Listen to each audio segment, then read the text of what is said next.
are such a genuine gem. Thank you for clicking on my video. I'm Brooke Makenna, but today's case is the Sunset Strip murders. Now, this was in beautiful Los Angeles, a place of hopes and dreams, and also the one thing that can bring you back to reality: murder. Now, the question is, who all was involved, and were they really telling the truth?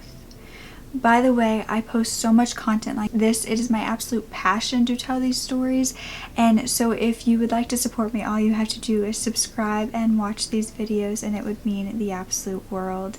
Now let's get back to the story. So it was 1980 in California, and the murders began in Los Angeles. It was the 12th of June when two bodies would be found near Ventura Freeway. They turned out to be stepsisters, 16-year-old Cynthia Chandler and 15-year-old Gina Morano, who often ran away from home because their families were merging and they just weren't doing well with the change of all of that. And their family up till this point had no idea where they had gone or what had happened to them, but Cynthia had been shot in the chest and the head and sexually assaulted, and Gina had been shot twice in the head. But 2 days later, the police would receive a confession, and it was on June 14th when a woman would call from a payphone into the police station saying that her boyfriend had confessed to her that he had killed these two girls. She was calling the police station to confirm the details that he had told her, and before the police could get any details about who this woman or her boyfriend was, the call was disconnected. 9 days later, on June 23rd, 911 would be called because shots had been fired in Burbank.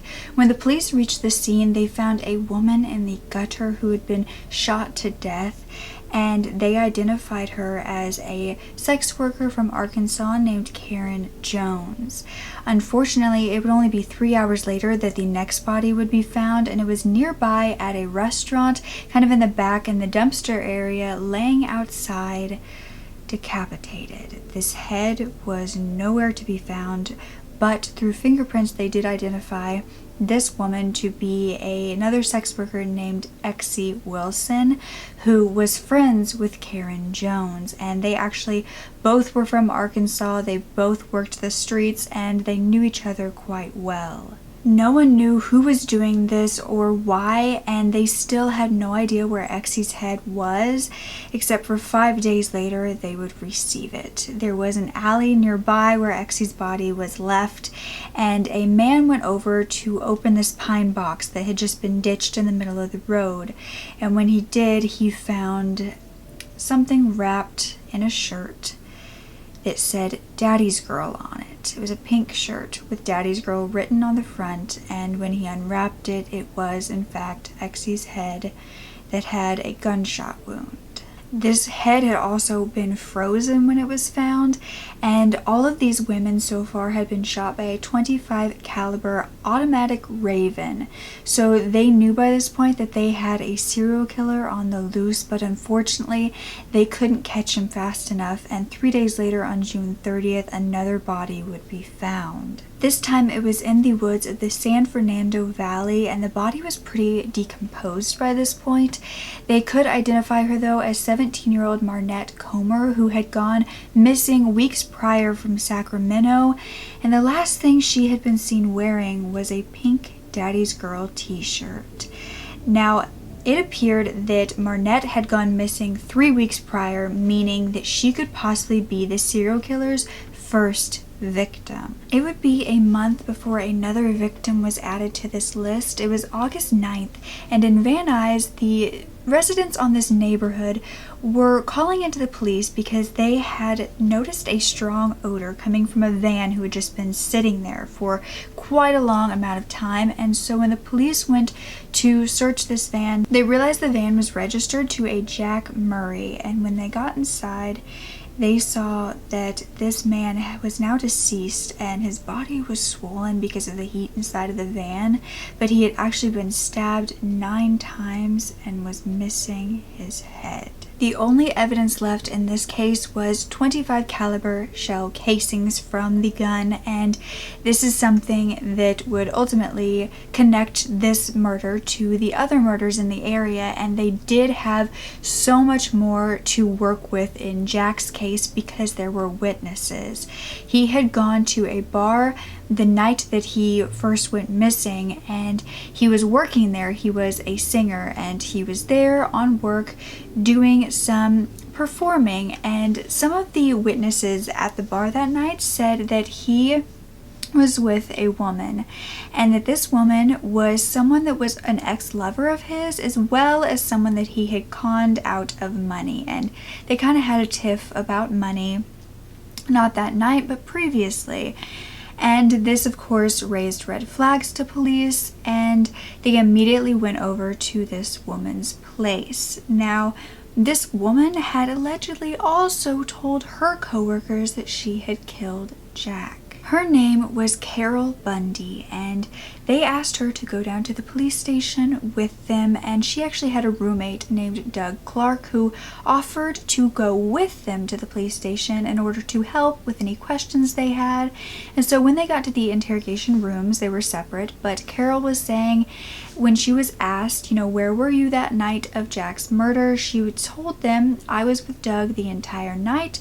Doug corroborated this story and said, yeah, she was with me the whole night, except for the entire time Doug was being questioned, he appeared quite agitated and uncomfortable. He was sweating profusely, and he was the one who had offered to come. The police didn't ask him to go with them to the police station. He just willingly said he would. However, they would be released because there was no evidence holding them, and Carol had an alibi, and so they both were let go. Except for it would be only a few days later that Doug would call the police station and say, look, I lied. Carol wasn't with me the whole night. She was with me most of the night except for a few hours that she just left and disappeared and came back around midnight, and I don't know what she did during those hours. Surprisingly, Carol also called the police department confessing that she had killed Jack. It was very simple. She said she lured him to the van to have sex, except for then she killed him, and she decapitated him in order to get rid of any evidence that she had used a gun to the head. She didn't want them to identify the gun, except for she had left the shell casings on the floor, and she remembered that, and so she figured that they were going to catch her anyway, so she was confessing. Although this was not the only thing that she would be confessing that day, because she also said that the police had finally caught the serial killer in the area because it was her and Doug, who were a serial killer couple. What she would say next is something that makes your skin crawl. She said, "It's fun to kill people, and if I was allowed to run loose, I'd probably do it again. I have to say, I know it's going to sound sick. It's going to sound psycho, and I don't really think I'm that psycho, but it's kind of fun. Like riding a roller coaster. Not the killing, not the watching of somebody die, because we didn't kill them in any way that they'd suffer." When they went to arrest Carol, she willingly gave them clothes from all of the previous victims that could connect her to their murders, as well as something else that would come in very handy in this investigation, and that was a picture of Doug Clark and an 11-year-old girl, and these pictures were anything but appropriate. And so this is something that could help investigators keep Doug in custody, because Carol Bundy was arrested for murder and Doug Clark was arrested for sexual assault with a minor. Except for Doug didn't see any of this coming. He thought he was getting away with everything, and in fact the police went to his work and went to shake his hand, telling him, "Oh, we've arrested Carol," except for at that moment they also slapped handcuffs on his own wrist. They would quickly try to get him to confess because Carol was in the next room telling them everything, but they needed to hear it from his mouth as well. Carol said, for one, that Jack Murray was all her, that Doug had nothing to do with that killing. However, there was also another sex worker that police hadn't found yet that she had helped Doug kill as one of the first times that they killed together, and they had not found this body yet. Now, Doug began to say that Carol and Jack, who she killed, were actually the serial killing couple and that he had nothing to do with it, but Carol repeatedly implicated Doug in these crimes, saying that he was the one who had their toys, which is what they called their guns, which were the .25 automatic Ravens. Police searched for these guns and they couldn't find them anywhere, although they did go to Doug's storage unit and found bloody boot prints that were the same boot print that Doug was wearing at the time of his interrogation. They also found dried blood and bullet holes in Doug's car, and a coworker eventually did find the guns in out back and some loose bricks, and these were found to be registered to Carol Bundy. At this point, they felt as though they had enough evidence to charge Carol with the murder of Jack Murray as well as the unknown body that she had confessed to. However, they also thought that they had enough evidence to charge Doug with the murders of Gina Morano, Cynthia Chandler, Karen Jones, Exie Wilson, and Marnette Comer.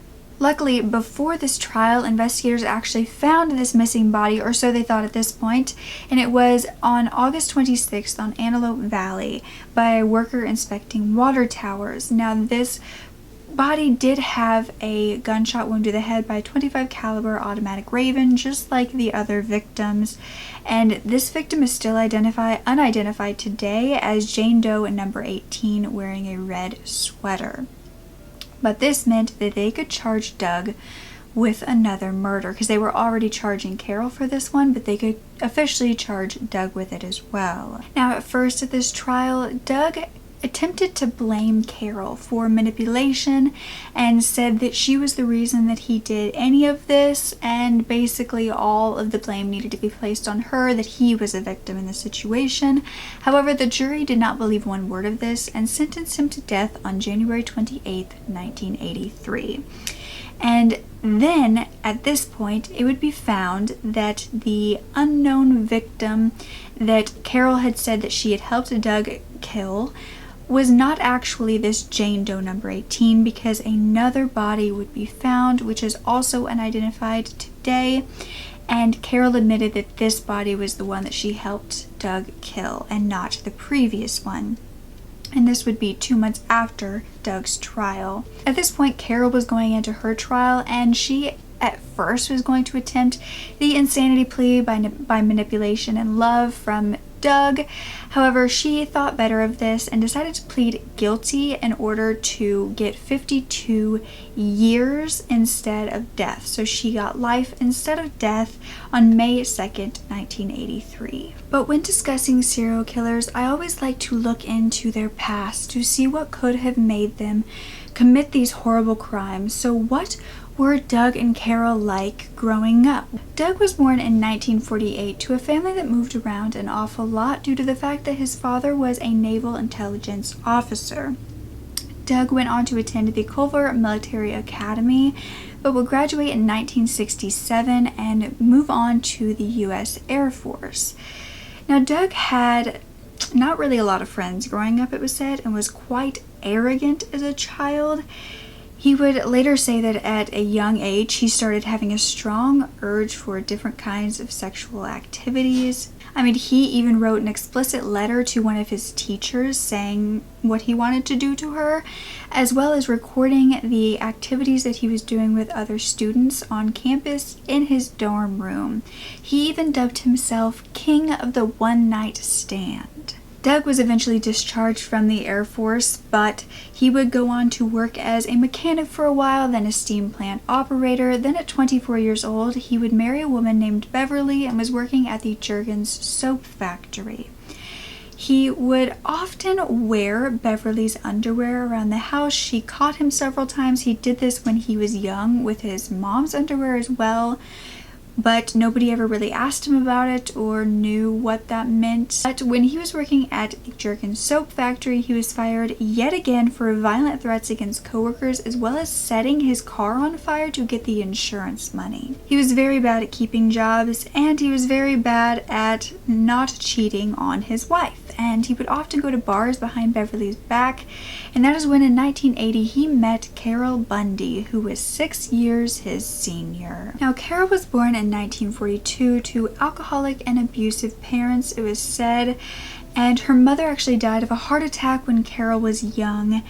And after this, her father was said to tell Carol and her younger sister, who were both very young at the time, that they would need to take over for their mother, and that this meant with not only chores but sexually. And these two girls would even play like a game. I'm not sure if it was, you know, rock, paper, scissors or whatever, to see who would have to go with her father that day. But it was said that they did not have a very good upbringing, and when her father got remarried, Carol was actually kicked out of the house and put into foster care for a while.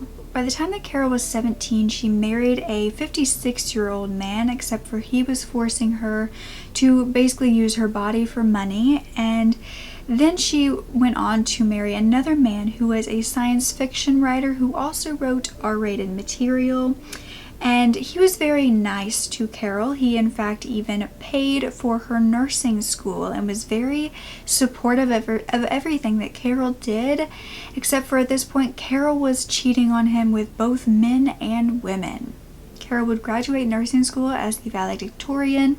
However, her marriage to this husband didn't work out either. Her third marriage was the one where she had 2 sons, and this husband was extremely abusive towards her, and at this time she was cheating on him with their apartment manager as well as a local singer who worked at a bar. His name was Jack Murray.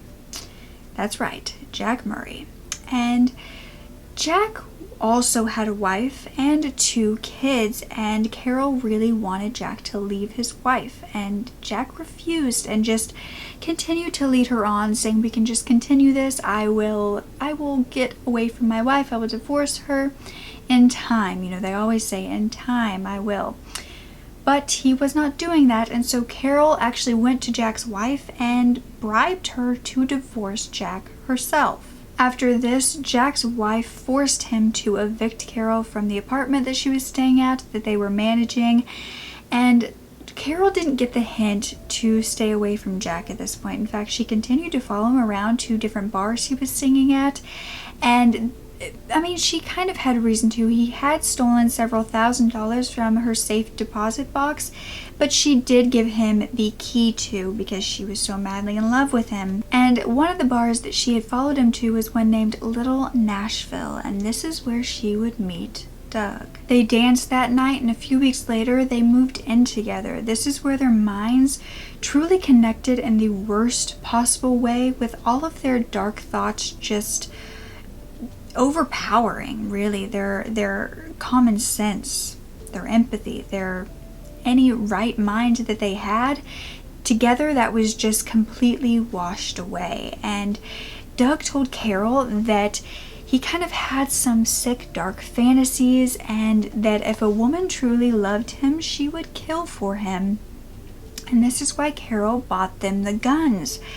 And this is also why when Doug would come home with blood all over him, including on his teeth, she would not do much about it, and he would tell her, oh, the girl that I was with had a boyfriend who attacked me.